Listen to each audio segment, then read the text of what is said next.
अस्सलाम वालेकुम। आज मैं आपके साथ शेयर करूंगी आस्तीन की कटिंग का परफेक्ट मेथड।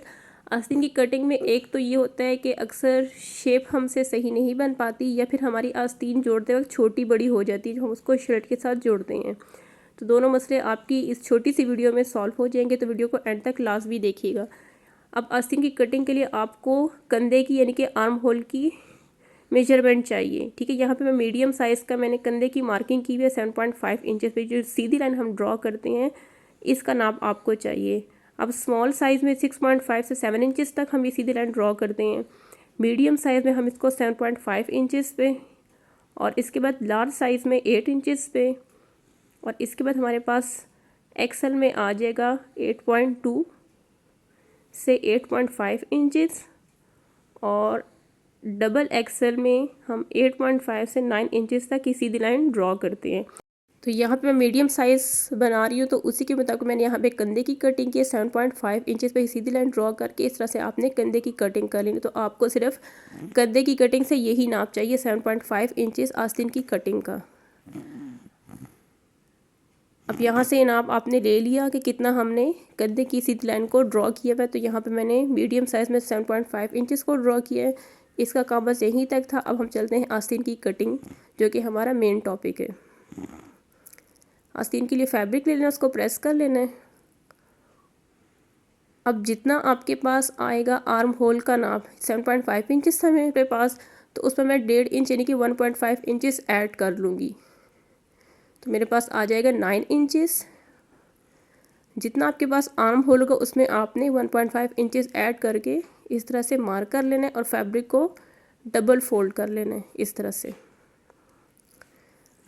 फिर से बता देती हूँ, जितना आपके पास आर्म होल यानी कि कंधे का नाप होगा, मेरे पास 7.5 इंचेस था, उसमें मैंने 1.5 इंचेस को ऐड किया, तो यहाँ पे मेरे पास आ जाएगा 9 इंचेस।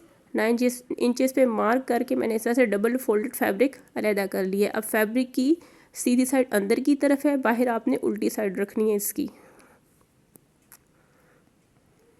आप चाहे तो यहाँ पे भी इसको प्रेस कर सकते हैं डबल फोल्ड करके भी। अब फैब्रिक को सेट करने के बाद आपने करना क्या है, यहाँ पे देखिए डबल फोल्डेड फैब्रिक मेरे पास है 9 इंचेस में, यानी कि टोटल मेरे पास 18 इंचेस चौड़ाई में फैब्रिक है। कटिंग मार्किंग करते वक्त आपने ध्यान रखना है कि सीधी साइड अंदर की तरफ हो। मार्किंग आपने हमेशा उल्टी साइड पे करनी है। अब शुरू से आपने यहाँ पे 3.5 इंचेस पे एक मार्क लगाना है। अब ये भी साइज़ टू साइज़ वेरी करता है। स्मॉल साइज़ में ये निशान हम लगाते हैं 3 इंचेस पे, मीडियम साइज़ में और लार्ज साइज़ में 3.5 इंचेस पे, एक्सेल में ये मार्किंग होती है 4 इंचेस पे, और डबल एक्सेल में ये 4.5 इंचेस पे। तो ये आपने साइज़ के अकॉर्डिंग निशान लगाना है। मैं मीडियम साइज़ बना रही हूँ, तो यहाँ पे मैंने 3.5 इंचेस पे ये मार्किंग की है, और यहाँ पे इसी मार्क पे सीधी लाइन को आपने ड्रॉ करना है। यहाँ पे आ जाएगा 3.5 इंचेस पे ये मार्क। उसके बाद जितना आपके पास आर्म होल होगा 7.5 इंचेस था, उसमें मैंने हाफ इंच ऐड करके तो यहाँ पे इसी मार्क के ऊपर लाइन को ड्रॉ करना है। आपके पास जितना भी आर्म होल होगा सिंपल आपने उसमें हाफ इंच ऐड करना है। मैं हाफ इंच ऐड करूँगी तो मेरे पास यहाँ पे 8 इंचेस आ जाएगा, और यहाँ पे इस तरह से मैं लाइन को ड्रॉ कर लूँगी। ये देखिए 8 इंचेस की मेरे पास लाइन आ गई। आर्म होल में मैंने हाफ इंच को ऐड किया और यहाँ पे इस तरह से लाइन ड्रॉ कर ली।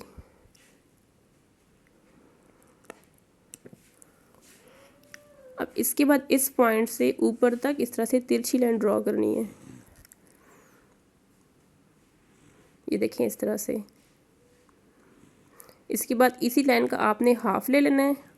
मैं इंचेस टेप को फोल्ड करके इस तरह से इसका हाफ कर लूँगी, फिर दोबारा से फोल्ड करूँगी तो यहाँ पे इस पार्ट का भी हाफ आ जाएगा। सिंपली आपने क्या करना है, इस पूरी लाइन को आपने 4 इक्वल पार्ट्स में डिवाइड करना। पहले उसका हाफ कर लें इस पूरी लाइन का, फिर उन हाफ को भी आपने मज़ीद हाफ कर लेना। तो यहाँ पे मेरे पास जैसे 3 पॉइंट्स आ जाएंगे। देखिए इस तरह से हाफ होगी।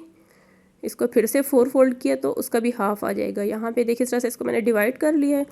अब ऊपर वाली जो फर्स्ट पॉइंट है उससे हाफ इंचेस बाहर एक पॉइंट इस तरह से लगा लेना है, और यहाँ पे एक लाइन को ड्रॉ कर लेना है। और जो लास्ट वाला पॉइंट है थर्ड वाला, वहाँ पे 0.3 इंचेस पे इस तरह से मार्क लगा के एक लाइन को ड्रॉ कर लेना अंदर की तरफ। फर्स्ट वाले पार्ट पे बाहरी की तरफ 1/2 इंचेस और जो थर्ड पॉइंट है तो वहाँ पे 0.3 इंचेस पे अंदर की तरफ इस तरह से लाइन ड्रॉ करनी है। यहाँ से इस तरह से इसको गोलाई दे देनी है। शुरू में आपको थोड़ी प्रैक्टिस करनी पड़ेगी, फिर आप फ्री हैंड से ये शेप दे पाएंगे आसानी के साथ। और यहाँ पे इस तरह से कर्व बना लेना है। कर्व तो सभी को बनाना आता है आसानी के साथ। ऊपर 1/2 इंचेस था और नीचे 0.3 इंचेस, इस तरह से हमने इस कर्व को ड्रॉ कर लिया। इसको आपने सीधा ही रखना है, इसको आपने कोई शेप नहीं देनी। ये एक्स्ट्रा फैब्रिक है, सिलाई का मार्जिन है 1 इंचेस का। अब ये तो फ्रंट साइड की कटिंग हो गई, मार्किंग हो गई। इसके बाद हम बैक साइड की करेंगे। अच्छा, ये जो लाइन है छोटी 3.3 इंचेस की है और ऊपर वाली 1/2 इंच की है। अभी तो फ्रंट साइड की मार्किंग होगी, अब बैक साइड की कैसे करूँ मैं आपको बता देती हूँ। अब जो थर्ड पॉइंट है यहाँ पे, इसी पे आपने 1/2 इंचेस बाहर की तरफ एक लाइन ड्रॉ करनी है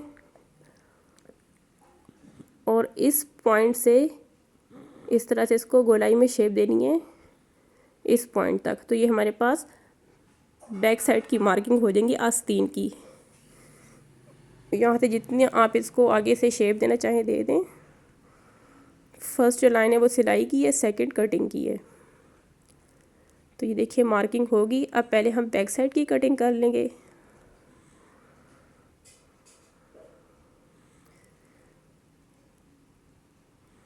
यहाँ से भी इसकी कटिंग कर लेते हैं। अब यहाँ से आस्तीन को खोलते हुए बैक साइड को हटा लें और फ्रंट साइड की तरह से डीप कटिंग कर लें। शुरू में आपको थोड़ी प्रैक्टिस करनी पड़ेगी, फिर आप इसको इंशाल्लाह फ्री हैंड से भी इस तरह से आसानी के साथ शेप दे पाएंगे। तो ये छोटी सी आज की वीडियो थी। उम्मीद है आपको पसंद आई कि वीडियो को लाइक करना, शेयर करना, चैनल को सब्सक्राइब करना ना भूलिएगा। मिलते हैं नेक्स्ट वीडियो में, तब तक के लिए अल्लाह हाफिज़।